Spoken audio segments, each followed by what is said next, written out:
Hey Russell fam, in today's video I'm going to show you how to make Southern cream corn in the Fissler Multi Pot. Be back in just a second. Hi, my name is Becky and welcome to our Russell's Loving Life YouTube channel. Here on this channel we talk about homeschooling, homemaking, and everything in between. I am a homeschooling mom of 2 and I have been homeschooling since 2012. We also have a blog which is russellslovinglife.com. Make sure to check that out. There I give you tips and tricks and things that I have learned through my years of homeschooling. We also have a store. I will leave a link down in the description box if you want to check that out. New products are added weekly. If you are new to this channel, please consider subscribing and clicking that little bell notification down at the bottom. That just lets you know every time we upload a new video. And if you are a returning Russell fam, we are so glad you are back. Here in the South, in the summer, we are always growing vegetables. You name it, and it is probably being grown if it is a summer vegetable. So we are always also putting it up so we have it for the winter. So the kids are learning all of those fun things, how to can, how to blanch, how to freeze, and what we are doing with the extra stuff that will not go in the freezer or in the canner. We are cooking it now because I am wanting some amazing cream corn, and that's what I'm fixing to show you in this video. So let's turn this camera around and I'll show you how I make it in my Fissler Multi Pot. Okay, to make this yummy, delicious Southern cream corn, you have to have a bunch of cream. So we are going to, because I'm using 2 cups of fresh corn that was cut off the cob yesterday. I put this in the fridge overnight. This is 2 cups of kernel corn, fresh out of the garden. Yummy! So we are going to take 2 ounces of cream cheese, and I just kind of cubed it like that and put it in there. We are going to take 4 tablespoons of butter. Like I said, it's lots of cream. And here is 1/3 a cup heavy cream, 1/3 cup milk that I mixed together and put in here just to make it easier on me for video demonstration purposes. All right, and when it comes to salt and pepper, that is up to you how much you want. So do salt and pepper to taste. You can always add more salt. You can't always take it out. And I use the kosher salt, so it's a little thicker. I also use the pink Himalayan salt. I just grabbed the kosher, so that's what we're using now. And just pepper to taste. There we go. You know what your family likes, so you cook that way. So we're just gonna kind of mix everything around in here, get it all together. Oh, incorporated, and throw some stuff all over me. That's fine. All right, so now we're going to add our cream corn. Our cream corn. Hello, that's what we're making. We're going to add our kerneled corn in here. Yum. And so I'm just going to mix all of this in here so it can cook together. I like every kernel to be covered with some kind of flavoring. That just makes it so much better. All right, and I don't like my corn really soupy. I like it creamy, not soupy. So if you like it soupy, you can add more cream or milk to it if you want, but that is how we prefer it here. So I'm just gonna push everything down,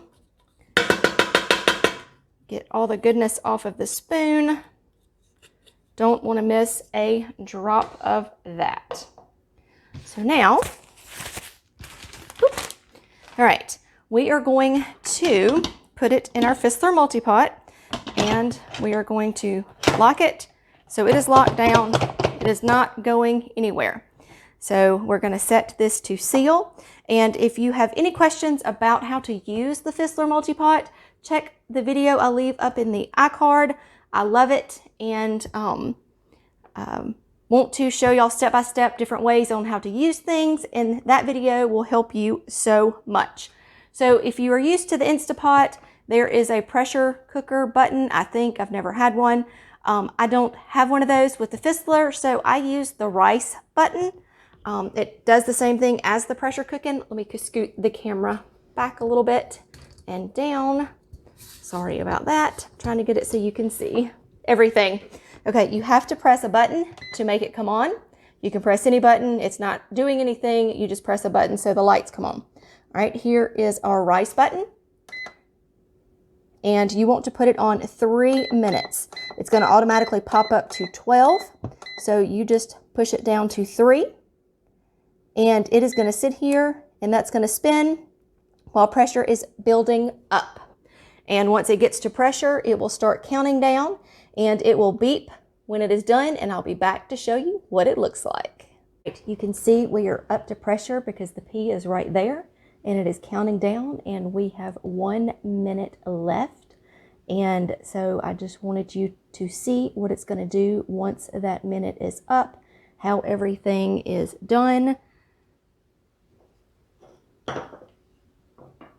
Every pressure cooker is different, and so when this one gets done, it's going to beep, and it's going to have a BB on here, and that basically is the keep warm function, and it will keep warm for 24 hours if you want it to, unless you hit this cancel button or you unplug it. So you have to make sure once it gets done and the BB is there, you hit the cancel button, because you don't want it to keep going and staying warm for 24 hours unless you are cooking something that you want to stay warm for 24 hours. So as soon as this gets done, I will show you the process of how to get the steam out carefully, because you do not want to get burned. Okay, there is the BB. That means it is done. So you want to hit cancel, and once you hit cancel, it goes to all zeros. And that means that it is no longer cooking, and it's no longer staying warm. So that is just to let you know that. There are so many amazing features on here that aren't out there, and so many recipes, so I like to share mine with you. Now, when you are cooking under pressure, this thing will not move. It will not turn, it will not spin, it will not do anything. The top will not move. It is under pressure. There's 2 ways to remove the pressure. And carefully make sure your face is not anywhere near this arm, hand, or anything. So what I do is you can let it sit there and come out naturally, or you can help it, which I like to do because I'm impatient and can't wait that long, and I'm usually in a hurry and have hungry kids. So this button right here in the middle, I always have a paper towel, and I cover this because hot, steamy water will splash out of the back. So I do it like that, and you hear it being released.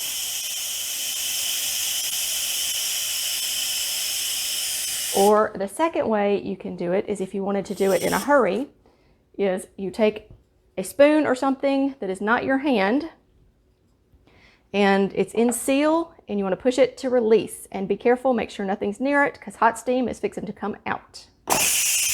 Like that. That is the fast way you can do it. If you want to, just be super, super careful when you are doing those 2 ways to relieve the pressure and the steam, so you do not get burned or hurt or anything like that. I had to learn the trick with the napkin.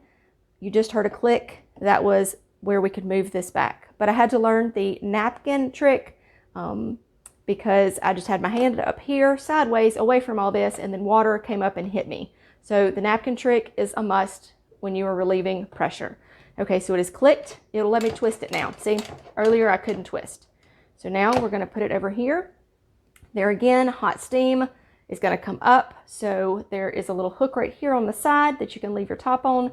I always leave my arm right here when I'm opening it, and open it this direction, and my face is over here as well, so the hot steam does not hit my face. So we're going to open it, and you see the steam coming out, and the little holder right here. Whoop! I can get it in there. There we go. And there we go. We have some amazing cooked cream corn. Look how yummy. And the more you stir, the thicker it will get, because you know when you cook with cream cheese, it doesn't cook until you get to stirring it in there. So I'm going to get a bowl. I'm going to get it out of this pot and get the pot out of the way, because this is hot, and I am going to taste it and tell you how yummy it is because it smells delicious. This is amazing. I had a bite a second ago when I was getting all of it out of there. I couldn't wait. But y'all, it is so, so good. Still very, very hot. It's still crunchy. Sorry, like corn on the cob, but it has the creaminess of creamed corn. If you want it to be a little more softer, cook it a minute or two longer. You can also double the recipe because it's hot, so I'm holding it like that. But this is all that it gives with that 2 cups. But this is perfect for our family because it's not the only side we're going to be eating. But y'all, this is so, so good. And if you look, it's not super watery or runny. It's just creaminess and goodness, and you can see the steam coming off of it. Y'all, it is so, so good. I'm gonna go because I'm fixing to eat some more of this. Yummy.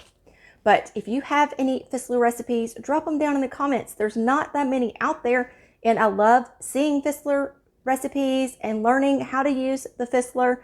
And if you see that I've did something crazy or different, I have self-taught myself everything I know about this Fissler. It comes with a book, but it's not very helpful.